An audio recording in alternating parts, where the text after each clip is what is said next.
Hey guys.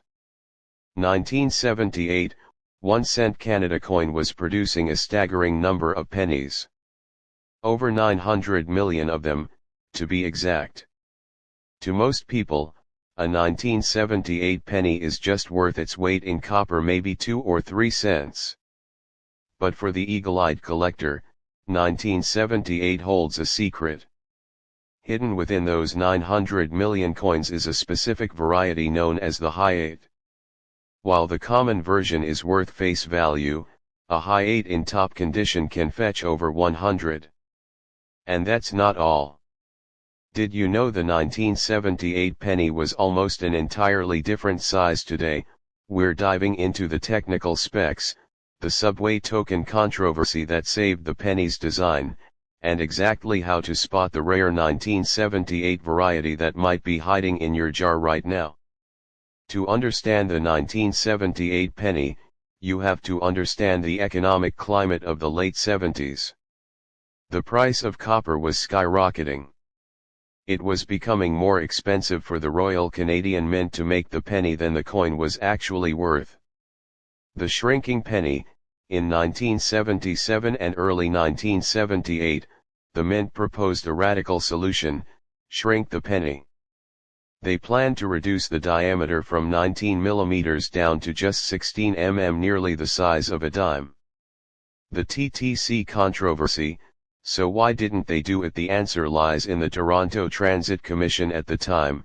Millions of Canadians used small tokens for the subway. It turned out the proposed 16 mm penny was the exact same size as the TTC tokens.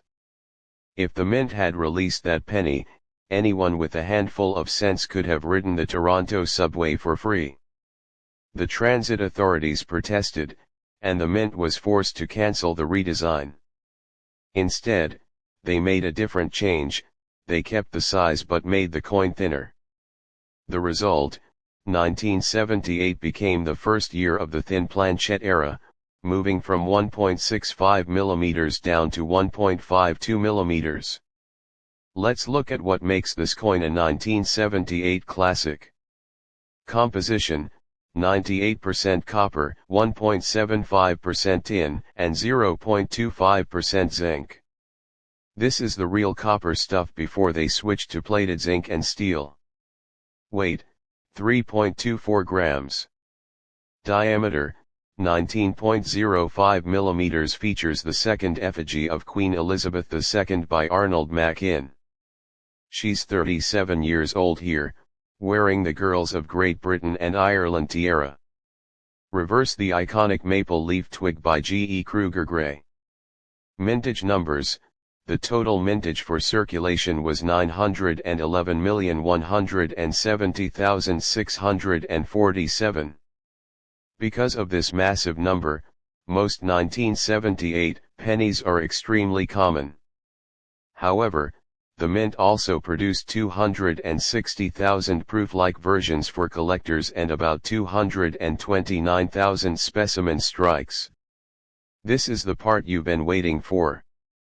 How do you tell if yours is special? There are two major varieties of the 1978 penny, the low 8 normal and the high 8 rare. The low 8 standard. On the vast majority of coins, the 8 in 1978 sits level with the 9 and the 7. It's perfectly aligned. The high 8 the winner. On this variety, the 8 is physically shifted upward. It sits slightly higher than the 7 next to it. Other errors to look for: double date repunched 8, look for a faint shadow or doubling on the 8.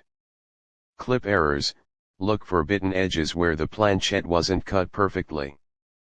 Rotated dies: flip the coin vertically. If the queen is upside down or sideways compared to the maple leaf, you've found a valuable error. Let's talk money. Here is a breakdown of what you can expect to get for a 1978 penny in today's market. To get the 100+ prices, the coin must be professionally graded ICCS or PCGS and be in red RD condition, meaning it still has its original copper luster. The 1978 penny is a perfect example of why you should never overlook common years. Between the thin planchette transition and the elusive high 8 variety, there is plenty for a collector to get excited about. So, grab your magnifying glass and start checking those dates. If the 8 looks like it's trying to climb into the maple leaves, you might have just found a 100 coin. Would you like me to do a follow-up video on the 1979 penny varieties, which also has some incredible double date errors? Let me know in the comments.